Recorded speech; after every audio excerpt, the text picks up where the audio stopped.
그냥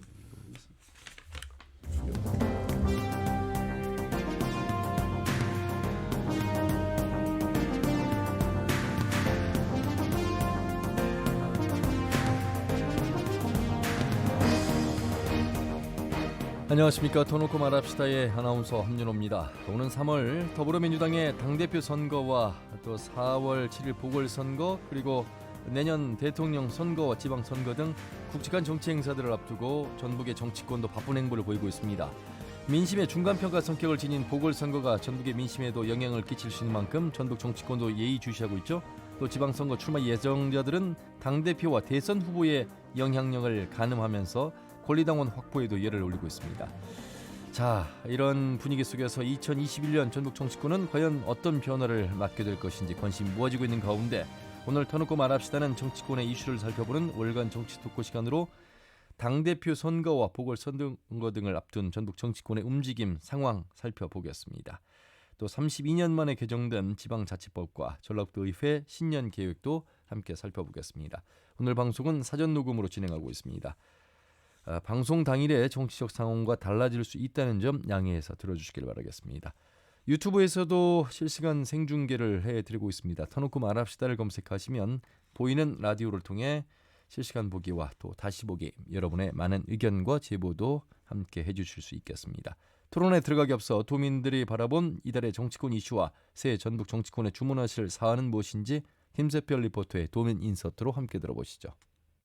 정치와 정치인들이 시민의 삶이나 국민의 삶에 너무나 큰 영향을 주고 있다라고 생각하고, 정치인들이 우리가 생각하는 마음에 다 닿진 않아도 항상 관심을 가져야 한다 생각을 하고요. 반대로도 또 정치인들이 내가 왜 정치를 해야 되는지를 항상 돌아보면서 시민의 삶이 정말 편안하도록 행복하도록 그렇게 마음을 먹어줬으면 좋겠다. 선거 때문에 권리당원이라든가 이렇게 모집하고 이런 부분들이 많이 치열할 텐데, 시민들이 그냥 권리당만 모집하면은 시민들이 다 찌개다. 이것은 너무 좀 시민들하고 좀 괴리감이 있는 것 같아요. 물론 지금 3지대 정당이 없어서 그러는데 민주당이라든가 국민의힘 양쪽 다 그런 부분에 대해서 약간 우려하고. 보궐선거와 당대표나 대통령 선거를 앞두고 지역 정치권도 각자 지지 세력이 다른 것 같고요. 또 지방선거 출마자들도 벌써부터 주석이 소식이 들려오는데 앞으로는 공천이 전부가 아닌 정책으로 승부해주는 모습을 기대해 보겠습니다. 서울, 부산 보궐선거를 앞두고 있는데요. 어느 정당이 되건 간에 무논리적인 정당 게임은 안 됐으면 좋겠어요. 앞으로 이제 지방선거 앞뒀으니까 선진적인 서로 간의 팩트 싸움들, 미래지시안들 이런 것들을 가지고 심판받았으면 좋겠어요. 작년에 지역 의원들의 일탈은 김기라든가 고창이라든가 완전히 해결되지는 않았잖아요. 그러면서 지방의회 혜택이라든가 좀 더 많이 준다고 들었는데, 이 지방 권력을 강화하는 것이 좀 더 많은 토론과 사회적 논의가 필요하다 생각이 들어요. 네, 도민들이 바라본 한 해 정치권의 이슈와 바라는 점을 들으셨습니다. 오늘 두 분과 함께하도록 하겠습니다. 먼저 전북일보 이경재 개건 논설위원 어서 오십시오. 네, 안녕하십니까? 네, 그리고 참여자치 전북 시민연대 부패방지 시민센터의 김명기 대표님 어서 오십시오. 안녕하세요. 자, 한 해를 이제 정리를 했고 한 해를 이제 시작하는 의미에서 월간 정치 토크 시간 오늘 많은 이야기를 나눠야 될 것 같습니다. 우선 이경기 의원님, 네. 지난 한 해 이제 4.15 총선이 있었고 민주당의 어떤 독주로 이어졌고 현재 뭐 의회까지 다 포함해서도 민주당의 힘이 강한 그런 현상 속에서 8조 원 시대 예산 확보라든지 또 이제 뭐 보궐선거가 기다리고 있습니다만 내년에는 지방선거가 있어서 지금 벌써부터 후보 예정자들의 행보에도 관심을 끌고 있는 여러 가지 뭐 내년까지도 함께 살펴봐야 될 올해 한 해의 중요한 시점이 된 것 같습니다. 그렇습니다. 올해는 내년 6월에 지방선거가 예정이 돼 있고 또 대선도 그 3월 달에 있기 때문에 벌써부터 지금 선거 모드로 전환되고 있는 게 아닌가 이런 느낌이 들 정도로 지금 올인을 하고 있는 것 같습니다. 그런데 권리당원 모집이랄지 이런 걸 보면은 기대 이상으로, 상상 이상으로 엄청난 에너지를 지금 쏟고 있는 현상이 다 포착되고 있고, 그래서 올해는 한 해가 지방선거를 앞둔 정치 어떤 그런 화랑이 예상되는 그런 국면이라고 봐야 되겠습니다. 일단 작년에 4.15 총선을 통해서 새로운 정치 권력이 탄생을 했는데 보면은 기대도 컸고 또 민주당이 바람을 새삼 확인하고 그랬는데 그것이 에너지화 되지 못하고 예컨대 뭐 원팀을 강조했는데 그런 어떤 원팀 정신이 도당위원장 선거랄지 최고위원 선거 때 발현되지 못했고 또 정치 어떤 무게감이랄지 이런 것들이 좀 떨어져 있는 그걸 보강한다고 여러 차례 국회의원들이 이야기를 했는데 예. 그런 것들이 아직 그 정착되지 못한 그런 상태에서 올해를 맞고 있는 것 같습니다. 또 이제 저희들이 전라북도에서 요구하고 있는 여러 가지 현안들이 많이 있는데 특히 요즘 부상하고 있는 그 광역 정치권, 광역 예. 행정권 뭐 그렇습니다. 이런 그 통합 도시, 이야기. 도시 권리 설립이랄지 이런 문제가 지금 하나 화두로 돼 있는데 이 문제도 상당히 그 정립을 하면서 예산이랄지 사업이랄지 또 미래 부가가치가 높은 그런 것들을 집어넣는 그런 것도 하나 과제로 지금 대두가 돼 있고요. 예. 또 하나는 작년에 성취를 못해가지고 계속 지금 연속적으로 연결돼 있는 공공의대 설립 문제랄지 새만금 관련법이랄지 원전 한빛 원전을 얘기하는 건데 지방세를 인근 지역에도 줘야 되는 그런 제도적 개선 대책 이런 세 개 법안도 올해는 좀 뭔가 마무리를 해야 될 그런 과제도 돼 있는 것 같고요. 예. 또 예산은 전년 대비 작년 예산이 8.7% 상승해가지고 8조 원 시대를 열긴 했는데 그거를 또 이렇게 착실히 도착시켜 나가는 각 지역에 그런 문제도 뭐 예산 따따기 저절로 드는 건 아니지 않습니까? 네. 그것도 해야 하는 그런 과제도 정치권한테 주어진 숙제라고 봐야 되겠습니다. 예. 자, 뭐 정치 이야기를 하고 있습니다만 그래도 코로나 속에서 또 2021년 정치에 또 여러 변수들도 아직 남아 있습니다. 뭐 여러 가지 뭐 기본 소득이라든지 또 재난 지원금이라든지 그래서 지역에서도 이제 발빠르게 움직이고 있는 모습이 있는데 이경재 의원님이 전체적으로 살펴봐 주셨는데 김영기 대표님 우리 전북 안에서의 뭐 올 한 해 역시 선거를 중심으로 이제 뭐 흘러갈 것 같은 뭐 예상은 변함이 없을 것 같습니다. 그럼에도 불구하고 좀 더 관심 있게 지켜봐야 될 사안이 있다면요. 일단 지금 집권 여당 당대표 선거가 이제 3월에 있고요. 물론 대선은 내년이지만 예.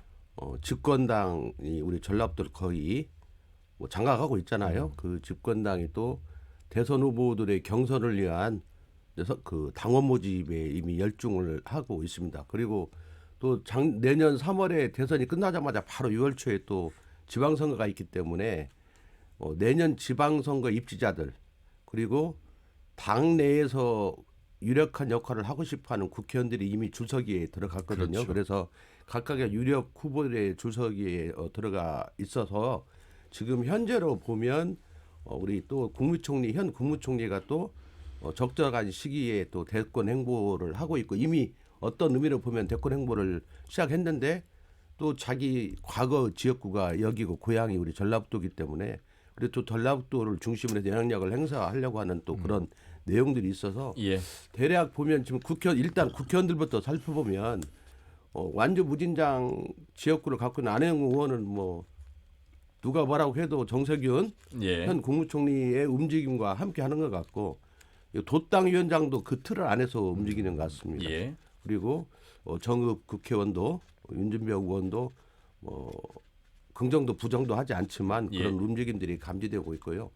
현재는 이낙연 또 당대표를 중심으로 움직이고 있는 한병도 의원, 이원택 의원, 신영대 의원들이 이제 주도해서 움직이고 있고 또 최근에는 이재명 그 경기지사와 함께하겠다고 하는 사람들이 좀 나타났습니다. 예. 내가 뭐 확인은 안 된 거지만 김인덕 의원이 이미 갔다는 이야기도 있고 또 전주시장도 그쪽에 좀 뭐 결합했다는 어떤 소문들이 있고 최근에는 지난 선거에서 울구에서 공천에 대해서 항의하고 무소속으로 출마했다가 낙선한 최영재 씨 같은 경우도 이재명 쪽으로 이렇게 갔다고 하는 내용들이 있어서 지금 현재 이렇게만 보더라도 이미 정세균, 이낙연, 이재명 해서 현재 이제 정치권들이 서서히 재편되고 있고 이게 당대표 선거 플러스 되면서 이제 궁극적으로 어떤 대선까지 가지 않겠는가 이런 생각이 있고요.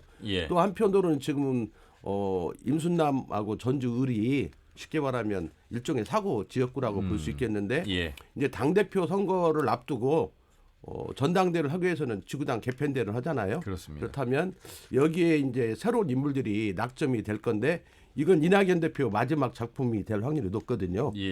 그래서 아무래도 본인도 또 대권 후보고 이러기 때문에 자기하고 코드가 맞는 사람들이 전주을과 임순남 남은 지역에 전진 배치될 확률이 높다. 그렇게 된다면 완벽하게 어떤 국회의원들의 어떤 변화들이 있는 것 같고요.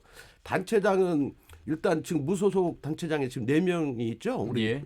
4명이 있는데 집권여당에서는 현재까지는 입당을 이렇게 받고 있지 않지만 또 당사자가 뭐 고창 같은 경우는 아직 명확한 입당 의사나 이런 걸 갖고 있지는 않은 것 같고 다른 분들은 기회만 되면 입당하려고 하는데 그 기회라는 건 전 대선과 관련돼서 그렇겠죠. 나타날 거다 이렇게 예. 보고 있습니다. 그래서 그런 그분들의 어떤 정치 지형이 변화가 있고 또 크게는 내년 지선과 관련해서 지금 3선 출마 여부가 관심을 갖고 있는 분들이 도지사, 전주시장들이 예, 네. 있고 3선이 끝나는 사람도 있죠. 남원 같은 경우에 있는데 도시 지역에서 지금까지 지방자치가 실시한 25년이 경과했지만 도지사하고 전주시장은 3선 한 적이 없습니다. 그렇습니다. 그건 당사자들이 나는 재선만 하고 그만두겠다가 아니라 3선에 대해서 끊임없이 입질과 시도를 했지만 당시 여론이라든지 정치권의 분위기 그래서 그런 조건 속에서 쉽게 말해서 또 민심의 흐름 이런 예. 것들이 아직도 도시 지역에서 또 유력한 도시 지역에서의 3선은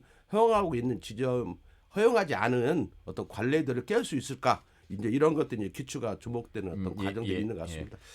자, 자연스럽게 뭐 이제 대선 이야기를 말씀하신 건 역시 대선 주자들과 함께 이제 행보를 하느냐에 따라서 그 다음 지방선거에 이제 영향을 미칠 수 있기 때문에 우리 저기 국회의원들을 중심으로 이제 어느 정도 이제 줄서기가 끝난 부분 내지는 진행되고 있는 부분을 조심스럽게 이제 말씀을 해주셨는데 왜냐하면 연결이 될 수밖에 없는 게요. 예, 대권 후보들이 당원 모집을 하게 되는데 그렇죠, 같이 또 이 지역의 정치인들은 내년도부터 지선을 위해서 당원 모집을 해야 맞습니다. 하거든요. 예, 그러니까 결국은 같은 당의 어떤 유력 정당의 당원 모집을 하는 거기 때문에 물론 예, 예. 국민의힘도 마찬가지겠죠. 경선을 위해서는 그러니까 자기 당원 모집하면서 대권 후보 당원도 같이 예. 동시에 이렇게 모집되는 과정에 있어서 자연스럽게 쉽게 말하면 네트워크가 형성될 수밖에 없는 거고 예. 특히 대권 후보들은 쉽게 말해 전라북도 내에서 근거지를 마련하기 위해서 아주 공세적으로 예. 공략을 하고 있기 때문에 가능하고요. 또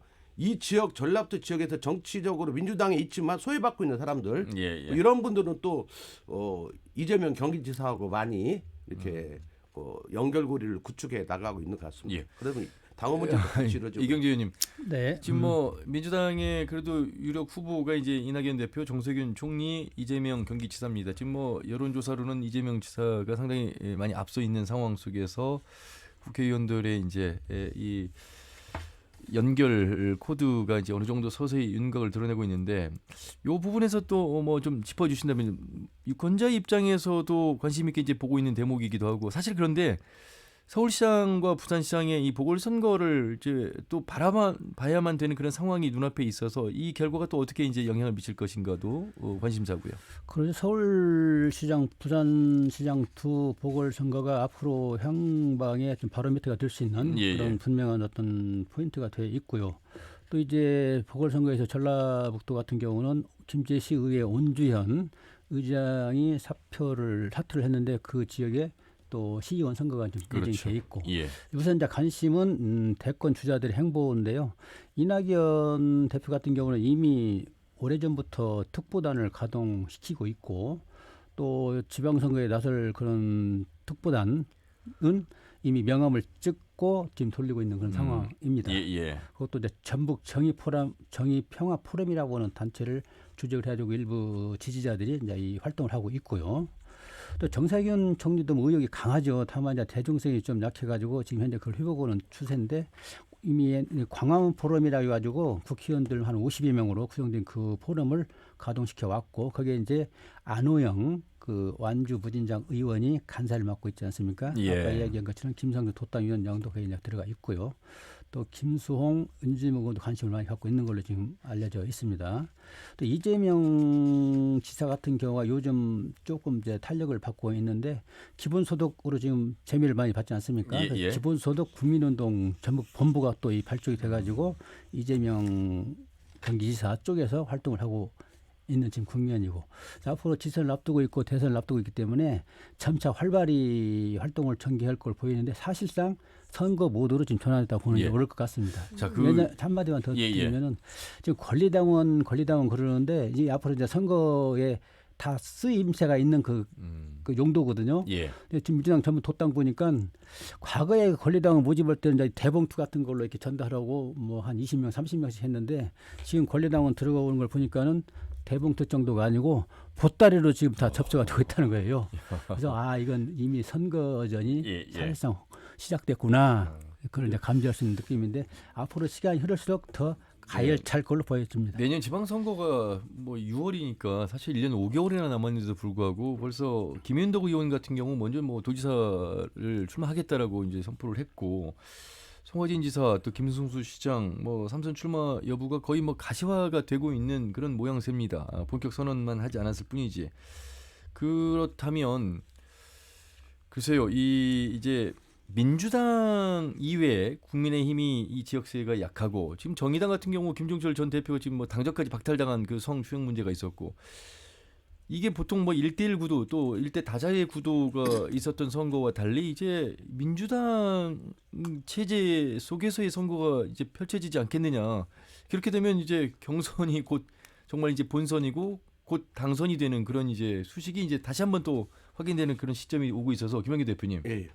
실제 그 내년도 지방선거는 그 정치권의 어떤 혹자들은 없다 이런 이야기를 하거든요. 그 이야기는 3월 초에 대선을 치르고 당락이 만약에 우리 전라북도에 우호적인 사람이 당선된다면 그 당선되는 사람이 쉽게 말하면 당 우위에 서서 쉽게 말하면 바로 대통령 취임하면서 5월 달에 취임하잖아요. 근데 6월 초에 지선이기 때문에 막강한 영향력을 행사할 거다. 그래서 실제 지역 입지자들이 현재 입지과 상관없이 전략 공천이 많이 될 확률이 가장 높고요.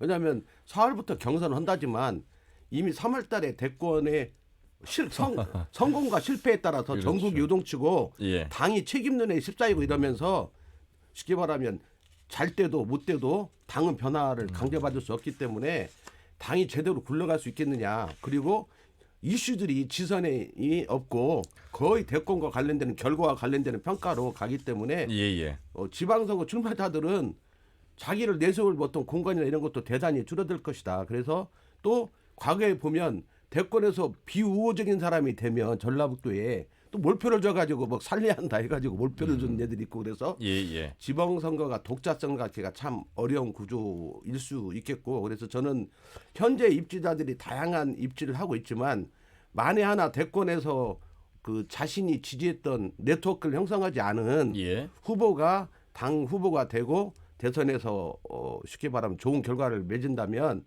본인이 공천을 당원 모집한 것 가지고 공천을 받기는 어렵다. 특히 단위가 큰 광역이나 이런 데는 그 과거에도 전략 공천의 사례들이 있고 전략 공천에 대한 많은 시도들이 있었거든요. 그렇기 때문에 그런 변수들이 일단은 하나가 존재하는 것 같고 두 번째는 싹쓸이가 또 될 확률이 높다는 겁니다. 지금 분위기상으로 대권이 잘 되면 좋아서 잘못되면 열받아서 쉽게 변하면 사실 지난번 조기 대선 이후에 치러진 지방선거가 지금 그런 셈이었거든요. 거의 뭐 민주당이 싹쓸이를 한 상황이 됐기 때문에 코로나 속에서 뭐 정책이 뭐 없어지고 그냥 당 분위기로 갔잖아요. 근데 그때도 내년도 3월 9일 3월 초에 대선 6월 초에 어떤 지선이고 5월 달에 대통령 취임이기 때문에 그러한 중앙 정치 부대의 어떤 전국 흐름이 지방선거에 막강한 영향을 미칠 것이라고 생각이 드네요. 그러니까 지방선거가 그 시기적인 어떤 그런 차별성이 없기 때문에 대선에 그냥 묻혀가는 거죠. 그러니까 지역에 있는 주민들 입장에서는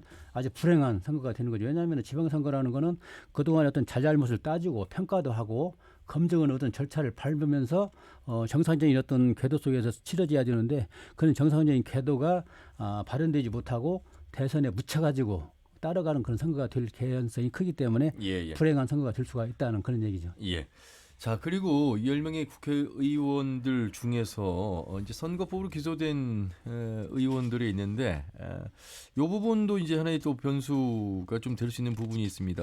일부 이제 무죄와 면소 판결을 받기도 했습니다만 또 일부 이상직 의원 같은 경우는 또 3년 6개월에 또 구형을 또 받은 그런 상황이어서 이 부분이 어떤 또 변화를 미칠 것인가. 지금 뭐 시민단체에서는 이상직 의원과 또 시의원 3명의 기소에 대해서 전주지방법원 앞에서 1인 또 릴레이 시위를 또 하고 있고, 이 부분은 아마 민주당에 대한 공천에 대한 요구를 하고 있는 모습이기도 합니다. 자, 그래서 이 부분도 살펴봐야 될 텐데, 지금 이원택 의원 같은 경우는 면소 판결을 좀 받았고, 또 이용호 의원도 지금 이제 무죄 판결을 받은 상황이고, 이상직 의원이 3년 6개월의 구형을 받았습니다. 김영기 대표님? 예. 예. 뭐 이상직 의원은 이미 탈당해서 이제 무소속인데요. 예. 그 이상직 의원은 선거법 재판 이제 1심이 지금 3년 6개월 구형을 받았고 2월달에 이제 선고판이 있는데, 또 이상직 의원의 가장 중요한 게 지금 이스타항공의 어떤 부도 사태, 예. 그리고 천여 명의 직원들이 지금 거리에 나앉아 있는 이러한 과정, 그리고 이상직 의원의 그 이스타항공과 관련된 어떤 친인척들의 어떤 지분 문제라든지 지분 이양 문제라든지 이런 걸 전반적인 것이 있어서 현재 이상직 의원과 그 울구 시의원들의 어떤 선거법 위반은 예. 저는 단순한 선거법 위반의 차원을 넘어서서 쉽게 말하면 안 좋은 여론에 대한 내용들도 쉽게 말하면 그 구형량에 반영이 됐다, 저는 이렇게 봅니다. 그래서 예. 선거법 내용은 뭐 또 시의원들 같은 경우는 선거법이 다른데 위반한 시의원들과 큰 차이가 없어요. 뭐 문자 메시지 보내고, 이건 전국적으로 민주당 후보들은 다 하는 건데, 예.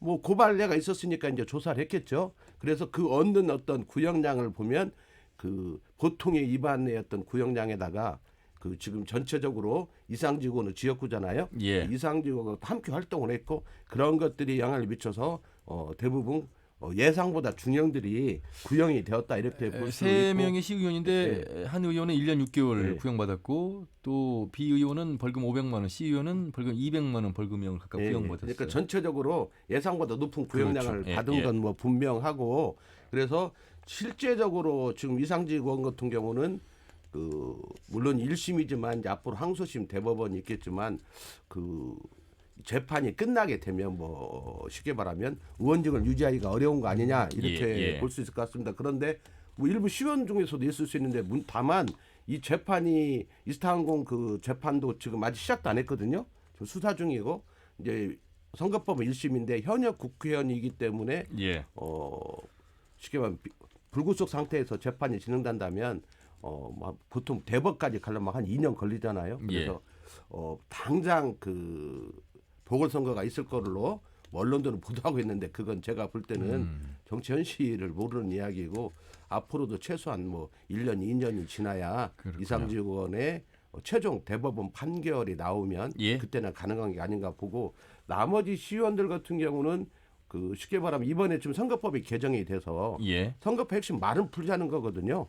말은 풀자는 거니까, 그래서 이원택 의원이 이제 면소 판결을 받고, 온주현 전 의원이죠. 거기도 이제 해결이 됐는데, 앞으로 재판 과정 속에서도 그 쉽게 말하면 그 이상직 같은 경우도 교회 안에서 하는 건 이제 문제가 안 돼요. 그 교회 당에서 하는 건 문제가 되는데, 교회 담 안 운동장에서 하는 건 이제 앞으로는 문제가 안 되거든요. 정확히 옥내에서 하는 것만 이제 문제를 삼기로 이렇게 된 게 있어요. 이번 바뀐 것 중에서. 그리고 뭐 명함은 이제 언제든지 날아줄 수 있게 됐고, 이래서 몇 가지 금기 시설에 옥내만 아니면 대부분 말과 그 확성기가 없는 말, 명함 배포는 이제 불법이 아닌 걸로 됐기 때문에 이번에 지금 울구에뿐만 아니라 선거법으로 재판받는 많은 사람들이 그것과 관련돼서는 거의 다 이제 소급해서 무죄 추정 이런 것이 되기 때문에, 면소처럼 이원택 의원의 면소처럼 그런 거 있어서 실제 선거나 이런 데는 좀 상황 변화가 있을 걸로 예상이 됩니다. 그 이원택 의원 사건은 작년 12월 29일 날 개정된 그 공직선거법 그 내용에 따라서 면소 판결이라는 그 내용이 뭐냐면은, 선거일이 아닌 때 전화를 이용하거나 말로 선거운동을 한 거는 그 허용을 하기로 됐거든요. 근데 검찰이 항소를 했어요. 그래서 검찰이 항소한 걸 보면은 시점이 12월 29일 날 개정된 그 시점인데, 이원택 의원, 온주현 그 사건은 이미 이전에 행위가 이루어진 거기 때문에 어떤 다툼의 여지가 있다. 그래서 아마 항소를 한 것 같고, 이영호 의원 같은 경우는 그 저도 뭐 올바르게 판단을 했다고 보는데요. 선거운동 방해한 건 아니다. 이낙연 대표가 와가지고 친문상 보러 가는데 거기서 폭력 사태가 일어난 거, 그것은 선거운동이 아니다 이렇게 판결을 내렸고요. 이제 하나 남아 있는 게 윤준병 정읍고창 그 국회의원인데 여기도 지금 1심에서 90만 원 확정이 됐었는데 지금 항소해가지고 검찰도 항소하고 그래가지고 지금 항소심이 진행 중이지 않습니까? 바로 2월 17일 날 항소심이 나와 봐야 알 것 같은데 일단 전라북도 의원은 4명이 그렇습니다. 선거법 등등에 연루가 돼가지고 진행되고 있고 아까 이야기한 이상직 의원의 건이 과연 상당히 지금 5가지 내용으로 혐의가 인정이 돼가지고 3년 6개월을 구형했는데 아주 무겁게 구형이 된 거죠. 근데 이제 이 재판부랄지 상당히 여론을 좀 많이 보는 그런 측면이기 때문에 앞으로 어떻게 갈래가 타질지 그래서 상당히 지금 관측은 법조계의 관측은 의원직 유지가 어렵지 않느냐. 알겠습니다. 오히려 심각한 경우는 법정 구속까지도 질 수가 있다. 왜냐하면은 이스타 항공이랄지 또 조종사들 뭐 노조랄지 또 근로자들 해구 고용 노동 보험 같은 것도 안 들어가지고 얼마나 많은 손실을 봤습니까? 그런 측면 또 여론 감안하면은 상당히 유중에 나올 수도 있지 않느냐 보는 측면이 있고 다만 또 이상직 의원 쪽에서는 하나하나 따져 보면은 그렇게 무거운 게 아니다. 어떤 여론이 반영돼 갖고 그런 개연성이 크다. 그래서 면밀히 대응하고 있기 때문에 역시 봐야 되겠습니다. 근데 이상직 의원에 첨가할게요. 실제 선거법은 저는 좀 과하게 그 어떤 여론 눈치를 본 검찰의 과한 구형이 있었다고 보는데 문제는 여기가 아니고 이스타항공의 문제인데 최근에 지금 서울에서 이스타항공 재무 담당을 맡고 있는 그 조카죠. 조카가 전격적으로 구속이 됐거든요. 그러면 그 내용을 보면 배임과 횡령이에요. 액수도 뭐 상당히 큰 액수로 해서 배임과 횡령을 했고 그걸 쉽게 말하면 검찰에서는 이상직 의원과 어떤 연계된 걸로 이렇게 수측을 하고 있기 때문에 실제 큰 건 그쪽의 어떤 재판들이 시작되면 그 안에서의 다툼이 더 훨씬 치열하다. 실은 뭐 선거법은 큰 차이는 없어요. 다만 상당 부분 여론 재판이 있었다고 보고 그 이스타항공과 관련된 행정 배임에 아직 확정 그 조카가 그런 거 본인은 이제 조사를 받고 있겠죠. 그 조사 결과에 따른 내용들이 훨씬 더 클 확률이 높다 이렇게 볼 수 있을 것 같습니다. 1심 선고 공판이 2월 3일이기 때문에 뭐 머지않아 드러날 것 같습니다. 자, 우리 지역의 지방선거를 앞두고 있는 모습 살펴봤고요. 어울려서 선거법 기소된 의원들의 현 주소도 살펴봤습니다. 자, 월간 정치 토크 두 분과 함께하고 있습니다. 참여자치 전북심리연대 부패방지시민센터 김영기 대표 그리고 전북일보 이경재 개건 논설인과 함께하고 있는데 이번에는 지방자치에 꽂힌 지방의회 상황을 살펴봐야 될 텐데 이경재 의원님. 1988년 이후 32년 만에 민선 지방자치로부터는 25년 만에 지난달 지방자치법 전부 개정이 통과가 됐습니다. 자, 그만한 의미가 있다는 것의 중심은 지방의회가 일부 자율적인 권한이 생겼고 여러 가지 변화가 이제 발생했다는 점 아니겠습니까? 네네. 상당히 전향적으로 개정안이 성과를 얻을 수 있겠습니다. 국회 통과됐기 때문에. 그리고 첫 번째는 주민 참여권이 크게 확대가 됐다는 거죠. 주민들이 지금까지는 의원들만 했었는데 지금은 이제는 주민들이 조례를 발안을 해가지고 조례 제정이나 폐지를 할 수 있도록 지금 가능해 된 겁니다. 그래서 주민 참여권이 크게 강화된 측면이 하나 있고요. 또 하나는 의회의 독립성이랄지 전문성이 크게 또 강화된 측면도 이번에 성과가 아닌가 싶습니다. 예컨대 지금까지는 의회 사무처 직원들을 단체장이 시장군수랄지 도지사가 임명을 했는데 앞으로는 지방의회 의장이 임명권을 행사할 수가 있게 돼가지고 그 지방의회에 맞는 거에 걸맞는 능력과 자질을 가진 그런 직원들을 임명할 수 있는 그런 통로를 확보할 수가 있게 됐고요. 과거에 왜 의회가 우리가 임명을 우리가 해야 된다 주장을 해왔냐 하면은 집행부에서 임명을 하기 때문에 이 사람들이 공무원들이 의회 사무처에서 일을 제대로 안 해요. 소신 있게 일도 안 하고 또 어떤 경우에는 의회가 무슨 일을 하는지 각 상임위별로 말하자면 집행부의 통로 역할을 알려주는 말하자면 그래서 간첩이라고 의회에서는 그러는데 그런 역할을 많이 해가지고 지방의회 차원에서는 상당히 큰 현안이었습니다. 이가 인사 독립권 문제가 이것이 지금 제도적 장치가 많이 돼 있는 거고요. 또 하나 이제 전문성도 강화될 수 있는 어떤 그 기대 효과가 있게 됐습니다. 전문 인력을 의원 정수의 2분의 1 규모 내에서 쓸 수 있는 그런 장치가 돼 있고요. 또 하나는 그 윤리특별위원회를 의무적으로 이제 설치하도록 돼 있습니다. 예. 근데 과거에도 뭐 윤리특위가 설치가 돼 있긴 했지만은 거의 제 기능을 못했거든요. 그래서 이것도 이제 확실히 어떤 장치를 마련한 것 이런 것들이 이번에 지방자치법 전부 개정안에서 반영이 된 아주 획기적인 그런 결과라고 봐야 되겠습니다. 그렇긴 합니다만 최근에 참여자치서부 시민연대에서 분석한 결과를 보면 전반기 도시군의회 성적은 아주 초라하게 나왔습니다. 일부 의원들은 뭐 5분 발언 시정지를 단 한 번도 하지 않은 그런 의원들도 있을 정도로 상당히 지방의회의 문제점들이 드러났는데 김영희 대표님. 예. 물론 저희 단체에서 한 건 그 정량 평가이기 때문에 그 정성 평가를 할 수 없는 조건에서 한 거기 때문에 어떤 수치상의 통계에 의한 거기 때문에 그 내용이 곧바로 100% 의원들 활동상하고 연계되는 건 아닙니다. 그걸 참고하셔야 할 것 같고요. 다만 어쨌든 간에 정량 평가임에도 불구하고 조금 전에도 말씀했듯이 1년 내내 발언 한 번 하지 않은 의원들도 있고 쉽게 말하면 최소한 자기들이 정해놓은 조례를 지키지 않으면서 의정활동을 한다든지 전체적인 어떤 내용들이 많았죠. 그리고 또 전체적으로 우리가 정성적으로 그 이제 정량평가니까 제 개인적으로 이렇게 정성적인 측면에서 보면 이번 의회는 막 또 당과의 갈등 속에서 막 제명된 사람도 완주, 고창, 정읍, 뭐 김제 그리고 또 추문회에 김제를 중심으로 해서 김제, 고창 이런 경우는 또 그런 문제들로 시끄러웠고 이런 과정들이 있어서 물론 보궐선거는 김제 선거구 한 군데에서만 있지만 전체적으로 보면 시작 단계에서부터 많은 어떤 논란들을 일으켰고 그러다 보니까 또 실제 그 대부분 또 그 의회에 대해서 경쟁이 없는 구조였잖아요. 민주당 일시적으로 되다 보니까 민주당 내 의원들끼리 의장단 선거라든지 상임위원장 선거를 놓고 뭐 타당 후보들보다도 더 치열하게 경쟁을 하다 보니까 거기에서 발생한 많은 문제점들 또 그리고 의회를 지방의원들을 장악하려고는 국회의원하고 지방의원 스스로 또 움직이려고 하는 어떤 지방의원 간의 갈등들로 해가지고 뭐 제명 사태들이 나오고 이랬었는데 어쨌든 그런 갈등들이 여전히 존재하고 있는데 그 근본적인 원인은 지방자치 의원을 광역 기초할 것 없이 독특정한 정당 구조가 독점하고 있는 구도 속에서 이 공천제 문제 그리고 공천의 거의 100% 권한을 갖고 있는 지역위원장이 국회의원과의 쉽게 말해서 갈등이어서 지방의회를 끊임없이 중앙정치의 하부구조로 삼으려고는 수직관계를 만들려고는 국회의원하고 여기서 독립하려고 하는 지방의원의 갈등이 지속적으로 심화되고 있다. 그리고 이번에 개정된 지방자치법도 그런 문제에 대해서는 거의 손을 대지 못했거든요.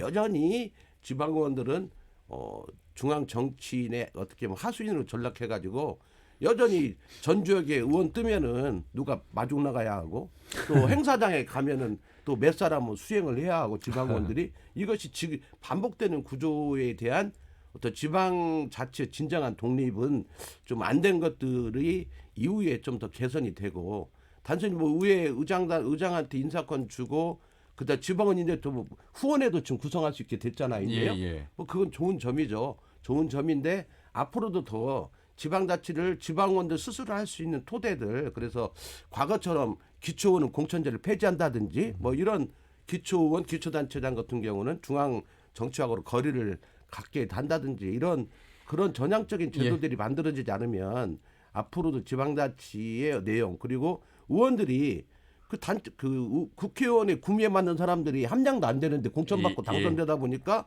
이런 문제들이 많이 나타나고 있고 실제 의정활동에는 크게 관심이 없고 이권이나 아니면 줄서기에만 관심이 많거든요. 왜냐하면 그렇게 해야만 다음에 또 의원을 할 수 있기 때문에 과거에 보면 소신적으로 의정활동을 했던 사람들이 그 다음 선거 때 국회의원으로 밑보여가지고 공천을 못 받는 사람들이 많거든요. 그러니까 이런 것들이 이제 그런 걸 알으니까 충성으로 가고 자기들끼리는 패권 싸움, 이권 다툼을 하는 그런 의회상들이 많이 나타나지 않았나 이런 생각이 듭니다. 자, 그렇다면 이번에는 전라도의회 송지용 의장을 연결해서 이 지방자치법 개정안에 대한 그리고 또 도의회 올 한 해의 포부를 좀 들어보도록 하겠습니다. 송 의장님 안녕하세요.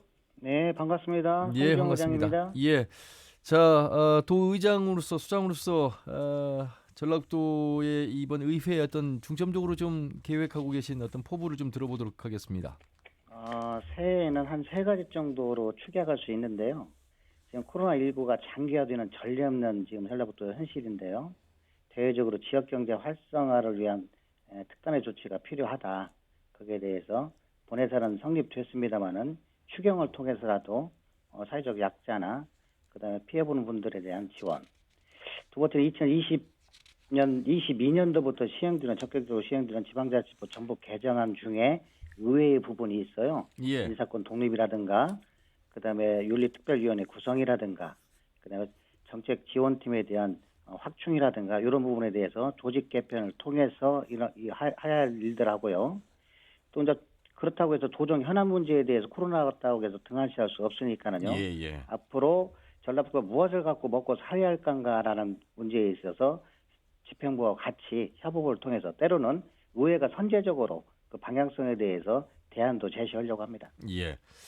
여러 가지 이제 세 가지 안 중에서 그래도 오늘 이제 지방자치법 개정 관련해서 좀 더 이야기를 나눠봐야 될 것 같은데 32년 만에 개정이 됐고 상당히 이제 의회에서 바라는 점들이 개정이 됐습니다. 인사권부터 시작해서 또 전문 인력이라든지 네네. 그만큼 이제 더 열심히 일을 해야 되는 그런 의회의 환경이 만들어졌습니다. 그렇죠. 32년 만에 지금 전부 개정이 된 것은 고무적인 일이고요. 예. 결론적으로 말하면 총론에서에 대해서는 긍정적이다. 그럼 강론에 있어서는 부족함이 많다. 그래서 지금 혹자 이 얘기하는 것 중에 정책 지원이라는 인력의 풀이 늘어나는 거 하고 인사권 독립에 있어서 권한이 있어서 새로운 조직이나 인사권을 독립적으로 운영할 수 있다. 이런 것 쪽으로 이 얘기를 하는데요. 예. 지방의회 인사권 독립은 법률에 정하는 것 중에 가장 중요한 거에 조직에 대한 권한을 주지 않았습니다. 이 문제에 대해서는. 예. 그래서 이런 문제에 대해서는 첫술에 배부를 수는 없습니다만은 꾸준히 시행령을 통해서라든가 추후에 보완하고 또 그런 부분에 대해서 좀 더 고민을 많이 해야 되겠죠. 예. 자, 오늘 패널로 이경재 개곤논설위원 그리고 김영기 대표 나와 계시는데요. 네네. 두 분과도 인사 나누시고 말씀을 좀 하시기를 바라겠습니다. 이경재 의원님. 네, 안녕하십니까. 이경재입니다. 안녕하십니까. 네, 오랜만에 네네. 뵙습니다. 네네. 두 가지만 질문 드릴까 하는데요. 네네. 아까 지방자치법 전부 개정안과 관련해서요. 네네. 윤리특위 의무화 조항이 들어가 있지 않습니까? 이번에는 이제 그 강제 조항이죠. 예, 그래서 책임성을 이제 강화시킨 건데 네네. 그것은 다른 거라고 보여지는데 윤리특위 위원들을 네네. 그 외부 인사로 임명을 해야 제대로 기능을 할 것이다. 저는 그렇게 보거든요. 네네네. 과거에 보면은 윤리특위를 가동한다 하더라도 어떤 사안이 있을 네. 때 네네. 무슨 제 식구 감싸기랄지 초조공 동색 그래가지고 네네. 손방망이랄지 이게 과연 윤리특위에서 그 강의할 수 있는 것이라고 볼 수 있느냐 이런 정도의 조치들이 나왔단 말이죠. 네네. 그래서 윤리특위를 의무화가 됐는데 네네. 앞으로 그 외부 인사들 시민단체랄지 학계랄지 언론이랄지 이런 사람들을 좀 같이 넣어가지고 재기능을 할 수 있는 그런 특위 활동을 할 의향이 없으신지 문제 하나 하고요. 네네. 또 하나는 전번에 그 전라북도 교육청 부교육감의 남성이 사건이 벌어졌지 않습니까? 최영심 의원과 관련해서. 네네네. 그때 도의원 경시 발언으로 상당히 심각한 상태까지 갔는데 네. 그때 의장님께서 말씀하신 걸 기억을 하면은 의회 경시가 너무 심하다. 책임을 묻겠다. 그리고 또 해임 건의안도 내겠다. 이제 이렇게 말씀을 하신 걸로 제가 기억을 하는데 네네네. 근데 이제 다 그 부육감이 상임위에서 그 사과할 테니까 좀 이해해달라 했고 그거 안 된다고 하니까 또 사과를 하긴 한 모양인데 이런 것이야말로 의의를 경색에 만드는 그 나약한 그런 모습을 보여준 것이 아닌가. 예. 그런 일이 벌어지면은 예산심의 보이콧이랄지 그런 가감한 어떤 그런 조치를 취해야 그런 일이 반복되지 않고 재발 방지가 되는데 너무나 좀 그 헐렁하게 조치를 취하고 있으니까 두 가지에 대해서 여쭙겠습니다. 예. 네, 두 가지 말씀드리도록 하겠습니다. 좋은 말씀 주셨는데요. 지방의회 특별위원회, 윤리특별위원회 설치가 과거에는 임의조항이었고 지금 의무조항으로 내년부터 바뀝니다. 예. 전라북도 의회는 임의조항일 때 이미 의무조항으로 넣어서 지금 현재 진행을 했었고요. 예. 그래서 윤리특별위원회 구성이 있었습니다. 예. 그리고 윤리특별위원회 자문기구를 설치했어요. 의장 자문기구를. 예. 그래서 이것이 타이틀 이게 사문화된 이럴 땐 조항이 아니고 예. 제가 10대, 11대 의회 의원 활동을 하면서 윤리특별위원회 가동을 한 기억이 생생하고요. 제가 의장 임기 중에도 윤리특별위원회 구성을 해서 윤리특별위원회 진행을 했어요. 그래서 사실은 임의조항이면서도 의무조항 이상의 역할을 했다고 저는 생각을 하고요. 아까 주신 말씀 중에 윤리특별위원회 자문 구성에 있어서는 각계각층의 구성원들로 지금 이루어져 있거든요. 예. 뭐 대학 교수님도 계시고 변호사도 계시고 시민사회단체도 계시고 각 분야에서 윤리특별위원회 자문을 할 수 있는 분들에 대한 위원회 구성이 이미 이루어지고 있습니다. 그거는 각계각층으로 구성이 됐다고 말씀하시지만 그거는 자문기구잖아요. 자문기구인데 예. 이번 지방자치법 개정안 중에 예. 윤리특별위원회 구성에 대한 구체적인 시행령이 나오면 예. 그게 부합되는 윤리특별위원회 구성을 하겠다는 말씀을 덧붙여 드리고요.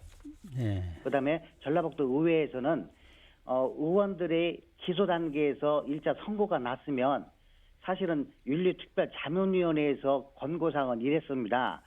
일사부재리의 원칙으로 최종 심의 선고가 끝난 이후에 처벌해도 가능하다라는 의견을 주셨음에도 의회 윤리특별위원회 의원들로 구성된 특별위원회에서는 의회 출석 정지 30일 정도를 과감하게 한 얼마 전에 일도 있었습니다.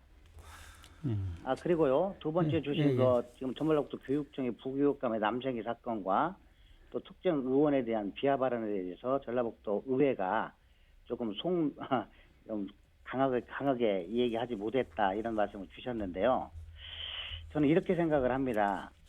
일단은 부교육감의 발언이 적절했냐 적절하지 않았냐라는 문제에 대해서는 그 기관의 입장이나 그 입장이 문제라고 생각을 하고요. 의회가 어떻게 접근하냐에 대해서는 의회가 그분이 말씀 주신 거에 대해서 편협하게 문제 제기를 해서 예산과 연동해서 페널티를 주고 싶은 생각은 없었고요. 다만 이분이 진정성 있게 사과를 늦게나마라도 했다는 것이 좀 다행이라고 생각을 하고요. 그 이후에 여기서 끝난 것이 아니고 도교육위원회 교사노조라든가 노조에서 또 특정 의원에 대해서 사보임을 하라는 이 얘기를 또 언론을 통해서 성명서를 발표한 적이 있는데요. 저는 이 부분에 대해서도 종합적으로 얘기하면은 그분들의 이 얘기도 의회에다 주실 수 있는 얘기라고 생각을 해요. 하지만 그 이상 뭐 사보임을 해라라는 법적인 그다음에 구체적인 것들을 정확히 말씀 안 드리고 이해상충의 문제라고만 해서 사보임을 하라는 것은 전라북도 의회에서 받아들일 수가 없다. 그리고 그 문제에 대해서는 전라북도 의회 입장뿐만 아니라 이 문제를 전문가인 변호사와 국가권익위원회에다가 질의를 했습니다. 그런데 사보임을 하등의 이유가 없다라는 휴신을 받은 것이 있습니다. 근데 이제 그거는 당시 대응하실 때는 그 막 크게 해서 뭔가 분개하고 그래가지고 했는데 나중에 보니까는 그냥 사과하니까 끝나버려가지고 영두삼위로 끝나버린 거 아닌가, 태사명동 서일필로 끝난 거 아닌가 해서 이런 식으로 자꾸 이렇게 문제이기 때문에 좀 신중할 필요성이 있겠다 싶어서 그렇게 했습니다. 제가 하나 하는데 아까 그 윤리특위 자문위원회에서요. 얼마 전에 1심 판결이 난 거에 대해서 이제 의회 차원의 윤리특위에서 징계가 가능하냐고 하는 걸 자문을 구하니까 그분들은 그냥 그 법 자꾸만 해석해갖고 대법원 판결, 그러니까 그분들 자문 내용을 보면 일사부재위에서 대법원 판결 때까지는 징계를 안 해도 된다는 걸 내놨잖아요. 이런 그렇죠. 이런 시대착오적인 게 어디 있습니까? 그러면 다른 형태로 질문했어야죠. 그 법적인 위반이라도 명예훼손이라든지 품위손상으로 얼마든지 할 수 있는 건데 법에서 그러면 한 2년 동안 대법원 판결할 때까지 기다리면 윤리특위 구성 못 하려고 합니까? 그래서 현재적으로 의회는 자문위원회에서 그런 자문을 해 주었음에도 불구하고 우리가 수기를 했어요. 윤리특별위원회 구성원들이 이런 자문의 결과가 있음에도 도민의 눈높이에 맞고 그다음에 누구나 납득할 수 있는 윤리특위원회의 기능을 살려보자는 것에서 우리 동료 의원이긴 합니다만은 또 일사부재리의 원칙으로 무죄 추정의 원칙으로 그런 법적인 테두리 내에서 결정할 문제가 아니라 도민의 눈높이에 맞게 선제적으로 대응하자. 그래서 가장 최고의 제재할 수 있는 방법은 그 개인의 의회에 출입정지 30일을 우리가 경고를 하고 처분을 예, 했습니다. 알겠습니다. 다른 질문 드려볼게요. 저희도 네네. 이번에 이제 발표를 했는데 네네. 그 이제 지방자치법이 개정이 됐잖아요. 하지만 네네. 지방자치법 개정 내용을 보면 그 지금 뭐 인사청문회든 이런 것도 빠져버렸고 네네. 지금 뭐 인사청문이 거의 실효성을 상실해버린 지금 인사청문이 되고 있잖아요. 우리 전라북도만 네네네. 그런 게 전국적으로 그런데 특히 우리 전라북도가 예. 그게 같은 정당이고 예. 이러다 뭐 심하죠. 그래서 이 강한 집행부에 대해서 아직도 강한 의회가 되지 못하고 있어요. 그러면 네네. 아무래도 그런 법적인 한계는 있지만 의회 스스로 적극적으로 집행부를 가지고 있는 정보 접근이라든지 그다음에 활동들이 활발히 하는데 전체적으로 뭐 그렇지 못한 어떤 정량적 평가를 저희가 이렇게 했어요. 그거에 네네. 대해서 좀 앞으로 어떻게 좀 우장님께서도 보셨을 건데 네. 앞으로 어떤 대안을 갖고 계시는지 한번 질문 드립니다. 의정활동 활성화를 위해서는 우리가 이제 앞으로 과거에 해왔던 관행대로의 것들은 타파해야 된다고 분명히 저는 말씀드릴 수 있고요. 그다음에 이제 그 정량적, 정성적 평가에 있어 양도 중요하고 질도 중요하다고 생각을 합니다. 지금 현재 통계를 보면은 건수를 가지고 이 얘기를 하고 그 내용에 대해서는 좀 그게 크게 그 부각되지 못하는 면도 있습니다만은 전라북도 의회는 후반기에 들어서 작년 기준 12월 31일 기준으로 해서 임시회 기간 동안에 78건, 80건 정도의 조례 재개정이 있었었고요. 그다음에 건의안이나 결의안 중앙정부한테 하는 것들이 한 46건 정도 있었고요. 행정사무감사를 통해서 720건 정도의 문제 제기를 해서 개선 요구를 했습니다. 네. 그런 면에 있어서 도민들의 양해 찰 수 있는 내용인가는 모르겠습니다만은 그 판단은 도민들이 해주실 거라고 생각을 하고요. 예. 그래도 거기에 만족하지 않고 우리는 부단히 노력을 해서 과거에 있던 조직을 좀 슬림화해가지고 다른 현 시기에 맞는 부서를 새로 신설한다든가, 그다음에 의원들이 정책 연구를 통해서 주민들의 눈높이에 맞게 의정활동을 하면서 집행부를 견제 감시할 수 있는 시스템 구축을 지금 부단히 노력하고 예, 있다는 또 말씀 하나 드리겠습니다. 질문 드리겠는데요. 이제 어쨌든 간에 부분적이지만 지방자치법이 개정이 돼서 네네. 과거보다는 조금 이제 나아졌다고 볼 수 있겠는데요. 네네네. 그래서 저는 인사권을 이제 갖게 됐으니까 네네. 저는 그 의회 내에서 구성할 수 있는 각급 위원회들이 있잖아요. 네, 그렇죠. 그런 위원회들이 우리 전라북도는 지금 오랫동안 한 네. 정당에서 해오다 보니까 네네. 다 형님 동생 아우 이런 게 많다 보니까 아까 그런 자문을 하게 되는 거거든요. 그래서 네네. 실질적으로 진짜 의회에 대해서 좀 비판적 시각 속에서 할 수 있는 그냥 시행령에 보면 변호사 2명, 교수 2명. 내가 보니까 변호사 교수들 그렇게 비판하지 않아요. 너무. 그러니까 네네. 그냥 뭐 처음에는 비판을 같은 나중에는 찬성해버리고 나 이런 건 숱하게 봤거든요. 그래서 네네네네. 좀 그 생산적인 어떤 대안들을 제시하면서 의회를 이렇게 비판하는 게 의회 잘하라는 거거든요. 근데 의회 의원들이 잘해가지고 더 성장해서 단체장도 되고 국회의원도 되면 그래야 지방자치가 더 뿌리 내리는 거거든요. 예, 그러니까 그런 네네, 차원에서 네네. 구미에 맞는 막 그 교수 변호사가 아니라 좀 교수 변호사 중에서도 좀 색깔 있고 좀 이렇게 할 말은 하는 사람들로 하고 이래가지고 좀 그런 면에서부터 인적 구성에서부터 변화를 줘야만 의회가 좀 더 예. 약한 의회가 조금은 나사진 의회가 될 수 있지 않을까 이런 생각을 해봅니다. 네네. 대표님 말씀대로 다양한 의견을 청취해서 구성한 데 있어서 많은 예. 고민을 하겠습니다. 예. 그 의장님 연결된 김에 한 가지 더 여쭙겠습니다. 네네네.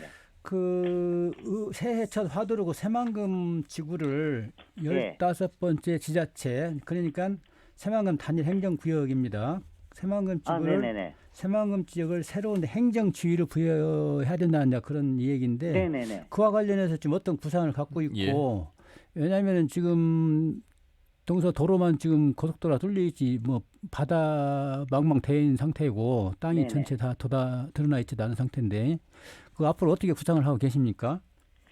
저는 이런 말씀을 드리고 싶어요. 지금 도내에서는 사실 이 문제를 눈치본이라고 말씀들을 안 하셨습니다.